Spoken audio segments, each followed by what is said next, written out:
Chapter 4 of Lawn Boy by Gary Paulson.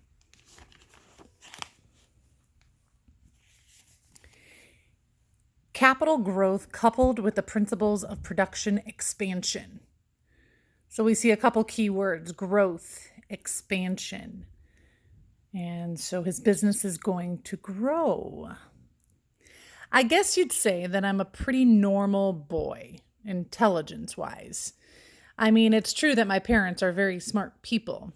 Maybe not about money, but in other ways. My dad is full of ideas on how to tackle them.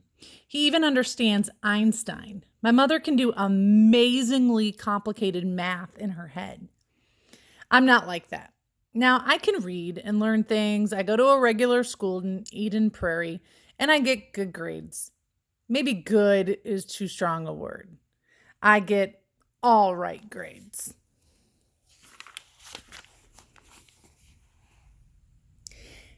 And with my average brain and average grades, I lead a pretty average life. When I was small, I played with toys, made models. I sometimes still make models. I went through a massive video game phase and still like to play those now and then. I like girls, but I can't talk to them. Not a word. I try to be nice to everyone and polite to old folks, people over 20 or 30. So there's nothing to explain what happened to me that summer. It's easy to say it was all just luck, but it's hard to believe there wasn't some kind of force behind it. After meeting Arnold, I wasn't sure exactly what he was going to do, but 2 days later, I mowed his lawn and he told me that he would buy me not $35 worth of some kind of stock, but $40, which was the original amount that I'd wanted for mowing his lawn. "You're right," he said. "That's a fair price. I bought you stock in a small company that makes coffins. They're just starting up and the stock is going for 50 cents a share." Coffins? You mean for dead people? Right.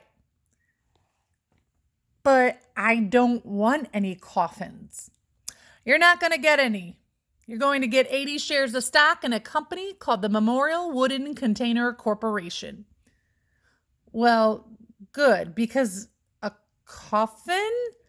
That's more trouble than I need right now. Is something wrong? We were standing on Arnold's front steps, and he handed me some kind of hippie iced tea that tasted sweet, but he said had no sugar in it. He studied my face. Nothing really. It's just that I'm getting more and more jobs. I can't do them all, and I have to start turning them down. Supply and demand. Arnold nodded. It's groovy, man. The very nature of the concept of economic structure. You just need more mowers, more people to meet the growing demand. The previous lawn service, before, of course, the unfortunate incidents of romantic mishap, had a small crew of workers to handle the burden of all the lawns you're now working. You need to start distributing the wealth, dispersing the work far out. It's beautiful.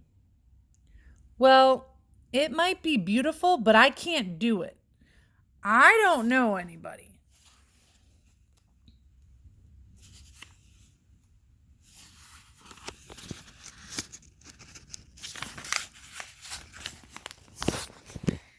I might, he held up his hand, be able to help you with this. Help me mow lawns? Even his smile looked round. No, I'm busy. But I've done some investing for a man named Pasquale. He knows lots of people who are always looking for work. He's a good, reliable person. Known him for years. Can you come back after dark? Well, sure, I suppose. Not real late because my parents want me in by 9. But alarm bells were ringing in my head. Why only after dark?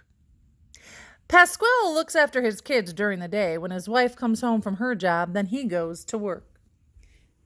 He mows lawns when people are sleeping? Arnold shook his head. No, he does other work that isn't too noisy. Trimming, fertilizing, that sort of thing.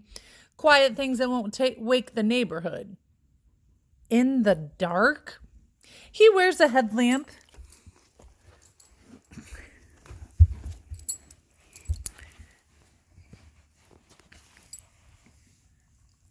Ingenious, really. I admire his creativity in the face of opposition. Entrepreneurship at its finest. There are no impossibilities, just hurdles to overcome. It is, Is it, safe? Kenny Halverson's uncle said he didn't like half the things he saw in the daylight, and there was a very good reason for being afraid of the dark. If it weren't supposed to be out in the dark, Kenny Halverson's uncle said, we'd be born with night vision goggles on our heads. Pasquale is honest, which is really what you wanted to know. And yes, he's safe. If you don't want to meet him, that's fine. Just keep your business at its present level. But if you want to expand, I think Pasquale can help you. 5 days earlier, I had been wondering where I could find enough money for a bike inner tube.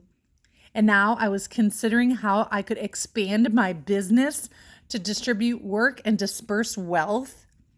I shook my head at how weird things have gotten and looked back at Arnold. Okay, let's talk to Pasquale. Groovy. I'll call him right now. We'll meet him tonight. And so we did.